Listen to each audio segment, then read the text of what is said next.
Samantala, patuloy na iimbestigahan ng mga otoridad ang kasong kinasasangkutan ng isang foreign diplomat sa Biñan, Laguna. Hawak ngayon ng mga otoridad ang nasabing foreign diplomat na naharap sa mga kasong anti-trafficking in persons at anti-child abuse. Si Alvin Baltasar, ang ating tagapagbalita.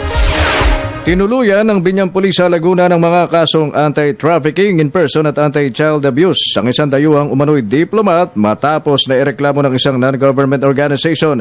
Sa reklamo ng Bahay Tuluyan Foundation laban sa dayuhan, tiempo lang na nasa isang resort sila sa Biñan, Laguna nitong nagdaang Abril 5 nang napansin nila ang umano'y kakaibang galaw ng suspect sa 3 menor de edad habang nagtatampisaw sa swimming pool.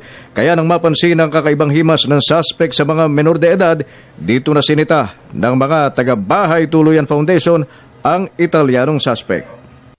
Unang napansin, napansin namin siya sa pool, nakasama yung 3 bata na very minor. Tapos, syempre magtataka, because nagtataka ka na kaagad kasi we are working with children. So, alam na namin sa mga ganito. Kaya, parang minananan na namin siya. Nag-report na ako sa admin office sa Splash Island, kaya lang hindi sila nag-react. So, I had to report it 3 times. At hindi pa rin nag-react, kaya kami nang kumuha talaga, nagpaano ng polis.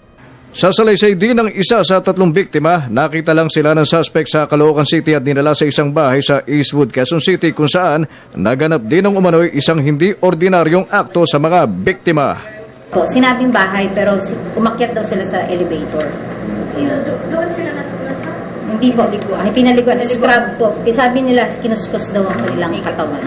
According nga po din to them na dinala po sila doon sa parang condo unit, tapos pinaliguan po muna sila doon bago po sila sa Splash Island.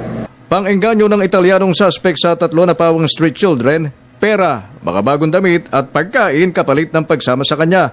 Nakaugnayan na rin ng Laguna PNP ang mga magulang ng biktima na subject for investigation. Punto kasi ng pulisya, nais nilang matukoy kung may basbas ang ama't ina ng 3 menor de edad sa pagsama sa suspect na ayaw namang kumpirmahin ng Laguna Police kung isa kang foreign diplomat.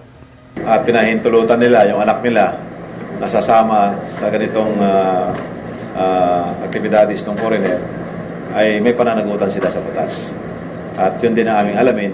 Hindi ko pwedeng sabihin, hindi ko pwedeng confirm o deny, basta Italian nationality. Para sa Telebisyon ng Bayan, Alvin Baltasar.